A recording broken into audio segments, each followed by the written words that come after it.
लेकिन वीडियो शुरू करने से पहले आप हमारे चैनल को सब्सक्राइब करके बेल आइकन को जरूर दबाएं। यूपी के जनपद महाराजगंज के निचलोल में समाजसेवी ने बधुआ मजदूर को पीटता देख पुलिस थाने में कराई रिपोर्ट। यूपी के जनपद महाराजगंज के निचलोल में आज सुबह जायसवाल स्वीट हाउस की दुकान पर 2 प्लेट छोले खा लेने के लिए बधुआ मजदूरी कर रहे बाल श्रमिक 10 वर्षीय बालक को पीटता देख पास में खड़े समाजसेवी चंद्रेश शास्त्री ने कारण जानना चाहा तो उक्त दुकानदार ने उन्हें भी धमकाने लगा, जिसके बाद बालक के चेहरे को देख जगी नैतिकता ने उक्त समाजसेवी को थाने जाने को मजबूर कर दिया। बच्चे के द्वारा ही जानकारी मिली है और आज सुबह जायसवाल जी के दुकान पर मैं गया था, जहां मैंने देखा कि इसे प्रताड़ित किया जा रहा है। दुकान के मालिक ने डंडा उठा रखा है। मैंने मना किया कि मारना उचित नहीं है, आप इसे समझा सकते हैं। दुकान के मालिक ने यह कहा है कि हमने 4000 रुपये इसके माँ को दिया है, क्या इसका बाप देगा? मैं समझता हूं कि 4000 रुपये देकर के क्या बच्चे को खरीदा जा सकता है? आज के परिवेश में घोर इस प्रकार से उल्लंघन और निश्चिततया ये हमारी समझ से बधुआ मजदूरी का प्रकरण है, जहां मां को पैसे का प्रलोभन देकर दूसरे प्रदेश में बच्चे को लाकर इस प्रकार से नाश्ता के लिए प्रताड़ित किया जाए, खाने पीने के लिए प्रताड़ित किया जाए और बच्चे की इच्छा के विपरीत उसे डंडे से मारा जाए और उसे गालियों से नवाजा जाए। क्या कंप्लेन हुई है? हमने थानाध्यक्ष महोदय से कंप्लेन किया है। इसके साथ साथ जो बाल अधिकारों से संबंधित जो एजेंसियां हो सकती हैं, चाइल्ड लाइन को बताया गया है, चाइल्ड लाइन के कार्यकर्ता आ चुके हैं, CWC को भी बताया जाएगा और अगर उचित कार्रवाई नहीं हुई तो इस बच्चे को हम चाहेंगे जो उच्चाधिकारी हैं, पुलिस कप्तान और DIG साहब से भी बातचीत होगी इस संदर्भ में। उक्त समाजसेवी ने चाइल्ड लाइन को फोन किया और 2 प्लेट छोले खाने की बात पर बालक को पीटने की बात बताया। चाइल्ड लाइन मौके पर पहुंचा और बालक को थाने ले गई। बालक ने नामजद तहरीर दिया और उक्त जायसवाल स्वीट हाउस के विरुद्ध कार्रवाई की मांग करते हुए बच्चे को अपने कब्जे में ले लिया। हम पिंटू कुमार है, हम चाइल्ड लाइन उप केंद्र निचलोल के टीम सदस्य हैं, जो महिला एवं बाल विकास मंत्रालय भारत सरकार की एक महत्वाकांक्षी परियोजना है। 0 से 18 वर्ष तक बच्चों को किसी भी प्रकार की मुसीबत में फंसने पे 24 घंटा मदद की कार्य करते हैं। अभी बच्चे के साथ घटना यही घटी है कि मतलब शास्त्री जी हैं, उनके द्वारा बताया गया है कि मतलब एक बच्चा है जो उससे बधुआ मजदूरी करवाया जा रहा है यहाँ और उसको प्रताड़ित किया जा रहा है नाश्ता को लेकर के। तो इस तरह के काम में जो लोग लिप्त हैं उनके खिलाफ कार्रवाई होनी चाहिए, जरूर होनी चाहिए। FIR करवाएंगे आपने? FIR तो हम नहीं कराएंगे, लेकिन हम अभी चाइल्ड वेलफेयर कमेटी जो बाल कल्याण समिति है उसके समक्ष बच्चे को प्रस्तुत करेंगे। उनकी काम होती है न्यायालय के कि बच्चे के जो भी इनके विरुद्ध मतलब कार्रवाई हो मतलब किया जाए। पर मजे की बात तो यह है कि बचपन बचाओ आंदोलन से जुड़े लोगों ने लगभग 122 बंधुआ बाल मजदूरों की सूची कार्रवाई हेतु मंडला आयुक्त गोरखपुर को दिया था, जिसकी सूची जिला श्रम कार्यालय रिसीव भी हो चुका है।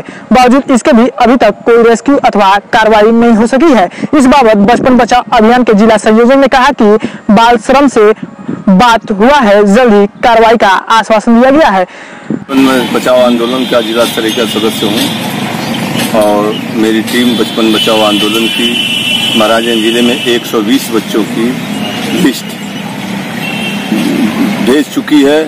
यह लिस्ट उमाशंकर यादव के माध्यम से मंडलायुक्त को गई है, मंडलायुक्त भेजे हैं जिला स्तर को, जिला स्तर भेजा है श्रम विभाग को।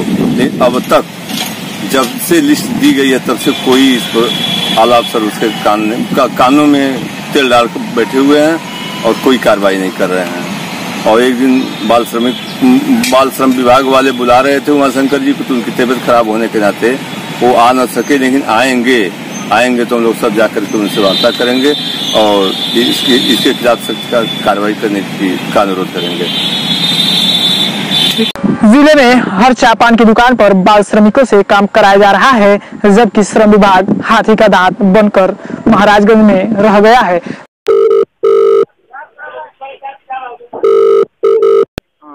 मामला ये है कि यहाँ एक निचलौल में एक लड़का था, छोटा बालक, जो कि चाय की दुकान पे बधुआ मजदूरी की तरह काम करता था।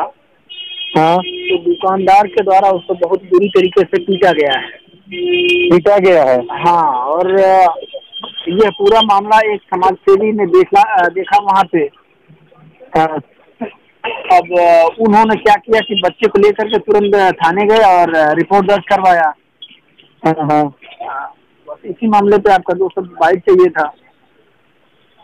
नहीं तो हमारे यहाँ तो जैसे वो शिकायत होती हमारे यहाँ रेस्क्यू करके उसी दुकान से उठाया जाता है, उसके बाद का नहीं क्रम है। तो भी आपको इस पे 2 शब्द बोलना बनता है क्योंकि बंधुआ मजदूरी का मामला है। नहीं नहीं, ऐसा है जैसे वो चीज हुई होती ठीक, और उसी दौरान फोन हुआ होता या इनको हुआ होता कि आपका जो चाइल्ड लाइन है। नहीं, चाइल्ड लाइन को सूचित किया गया है। हाँ, तो गए थे वो। हाँ, चाइल्ड लाइन वाले गए हैं, वो खुद तो बच्चा उन्होंने उठाया कि किसी और ने उठाया? चाइल्ड लाइन वालों ने उठाया। हाँ, बच्चे को तो चाइल्ड लाइन वालों ने क्या किया अपनी तरफ से? वहाँ कानूनी का प्रक्रिया जारी है उससे।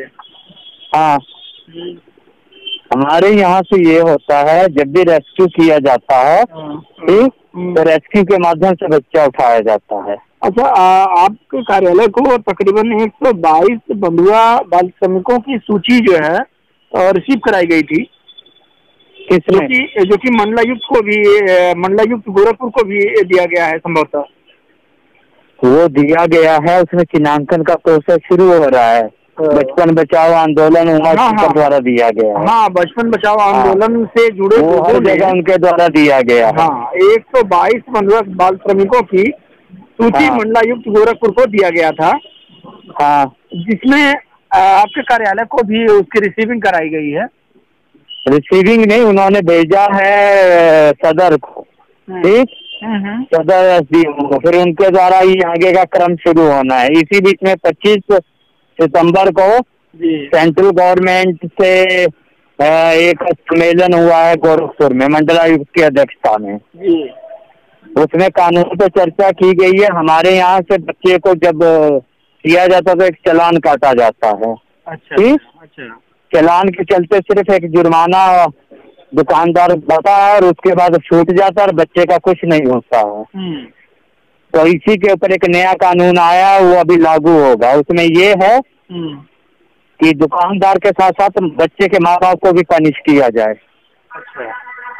ठीक, ताकि वो काम करने के लिए प्रेरित ना करे। और जब भी पहले तो जन जागरूकता फैलाई जाए और जन जागरूकता के बाद भी अगर नहीं हो पाता है कुछ ठीक, तब बच्चे को उठाया जाए और साथ में माँ बाप को भी उसमें दंडित किया जाए। माँ बाप के लिए 10,000 का फाइन रखा है। क्योंकि ये होता है चालान कटा, आदमी ने अपना 500 रुपये या 1000 रुपये का चालान भरा ठीक, और एक एप्लीकेशन सबमिट की कि इसके बाद कुछ नहीं होगा, तो गोरखपुर से रफा दफा हो जाता है मामला वो। तो ये नया कानून और वो आया है, ये लागू हो चुका है कि अभी लागू होगा? क्या चीज? अभी ये होगा लागू। बाल श्रम अधिनियम 1986 जो था ठीक, उसी में संशोधन किया गया और प्रस्ताव रखा गया है कि बच्चों का चिन्हांकन करते हुए उसे राष्ट्रीय बाल श्रम परियोजना शुरू की गई है ठीक, कि उन बच्चों को अदर जगह पे वो दिया जाए, क्या बोलते हैं, प्रशिक्षण दिया जाए। जैसे 18 साल के हो जा रहे हैं तो जो उनका चालान का पैसा है और माँ बाप से वसूला हुआ पैसा है वो उनको दे दिया जाएगा, जिससे वो अपना बिजनेस आगे का कुछ कर सकें। हाँ, तो इस बात पे ये जब उन्होंने सूची दी है उसके बाद NGO और सबको बुलाया गया है कि इसमें सहयोग कीजिए। ये एक सर्वेक्षण चलेगा, उसमें जो बच्चे पाए जाएंगे वहाँ नया सवेरा योजना लागू होगी। एक रेशो होता है जो महाराजगंज में नहीं है, कुशीनगर और देवरिया और यहाँ संचालित है गोरखपुर में। तो नहीं, कुशीनगर और गोरखपुर में संचालित है। उसके तहत जो चिन्हीकरण बच्चों का किया जाता है उनको विशेष प्रशिक्षण दिया जाता है। और अन्य जगह पे यही कारण है कि एक जगह से बच्चा हमने उठाया, वो एक मिनट सर मैं आपको सुनिए पहले मेरी बात जी। बच्चा उठाया एक जगह से ठीक जी, दुकानदार के विरुद्ध हमने चालान काट दिया। हाँ, चालान 5-6 महीने के अंतर्गत जो भी है आगे का प्रोसेस है, जैसे कॉम्प्लाइंस है या जो भी आगे होता है उसने किया ठीक, वो बच्चा वहाँ से उठा, जैसे महाराजगंज से उठा परतावल में काम करने लगा। हाँ, तो बच्चे का तो कुछ हुआ नहीं। हाँ, बच्चे को ये है कि आपने बच्चे के पुनर्वास के लिए क्या काम किया है। ठीक जी, तो पुनर्वास तो उसका हुआ नहीं क्योंकि माँ बाप ने जो किया है उसके चलते वो दूसरी दुकान पे धक्के खा रहा है। तो उसमें ये आया है कि ऐसे बाल श्रमिकों को सजा ना देते हुए, ठीक, चिन्हांकन किया जाए, शासन की जितनी योजना है उनके माँ बाप को मजबूत किया जाए। फिर भी उसके बाद अगर बाल श्रम में कोई पाया जाता है तो माँ बाप से भी 10,000 की राशि वसूली जाए, ठीक, और जो वो है क्या बोलते हैं 20,000 पे उससे वसूला जाए चार्ज दुकानदार से, ठीक, और दोनों चार्जों को मिला के उस नाम से एफआई हो जाएगी। अच्छा, बच्चे के नाम से, और बच्चे को किसी टेक्निकल स्कूल में डाल दिया जाएगा। जब तक 18 वर्ष का नहीं होगा तब तक वो बाध्य रहेगा, और उसके बाद वही पैसा निकाल के ब्याज सहित उसके उसमें ट्रांसफर कर दिया जाएगा अकाउंट में। तो ये अभी पेंडिंग में है, अभी जल्दी ही शायद नवंबर तक लागू हो जाए, इस पे कार्य चल रहा है जी। अच्छा, ये है। एक मिनट में आपको विराम देना चाहूंगा यहाँ पे। इस सवाल पे क्या कहना चाहेंगे? यहाँ आज जो बच्चे को पीटा गया है, एक बंधुआ ऐसा है जो पीटा गया है वो पुलिस केस में हो गया है। अच्छा, ठीक, अगर ये बच्चा मुझे आप ही ने चैनल के माध्यम से सूचना दी होती कि यहाँ 4 बच्चे काम कर रहे हैं, ठीक, तो मैं इधर से पुलिस फोर्स और जो भी रेस्क्यू के सदस्य लेके जाते, ठीक, तो उस बच्चे को उठाते। अगर बच्चा 14 वर्ष से नीचे का है, ठीक, तो उसका मेडिकल टेस्ट होता, ठीक, सीएमओ के यहाँ से। अगर वो 14 वर्ष से ऊपर होता तो बच्चे को हम कुछ नहीं करते, बच्चे को उनके माँ बाप को सौंप देते और उसके विरुद्ध चालान जारी हो जाता मेरी तरफ से। अच्छा, बस यही कार्रवाई बनती है। जो बच्चे 14 वर्ष से नीचे पाए जाते हैं उनको उठा के मेडिकल टेस्ट करवाया जाता है। हाँ, ये बच्चा संभवतः तकरीबन जो है 10 वर्ष का दिख रहा है। हाँ, तो ये जैसे इन्होंने भी क्या किया है, जैसे चाइल्ड लाइन का भी वो हक है, तो जैसे उठाते हैं तो पूरा कानूनी प्रोसेस करते हैं। अच्छा, हमारे डिपार्टमेंट से कुछ नहीं किया जाता। जब भी बच्चा रेस्क्यू किया जाता तो उसके विरुद्ध जो हम लोग चालान की कॉपी करते हैं उसमें उसका ये है कि इतने रुपए देगा वो, और सबमिट कर गया। अगर वो नहीं करता तो सीजीएम के यहाँ केस चलेगा। अगर वो सबमिट करता है तो उससे बरी हो जाएगा। लेकिन सबसे बड़ी समस्या यही सामने आई कि उस बच्चे का क्या हुआ। वो तो पैसे के लिए आज यहाँ से उठ रहा, कल दूसरी जगह काम करेगा। हाँ, जिसके लिए माँ बाप जिम्मेदार हैं। माँ बाप अगर नहीं चाहेंगे बच्चे को भेजना, हाँ, तो कोई नहीं करवाएगा उससे।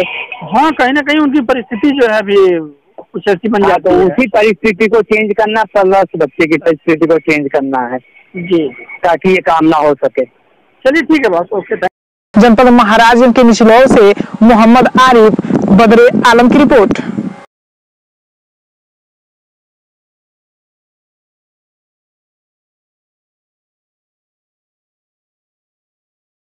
लेकिन वीडियो शुरू करने से पहले आप हमारे चैनल को सब्सक्राइब करके बेल आइकन को जरूर दबाएं।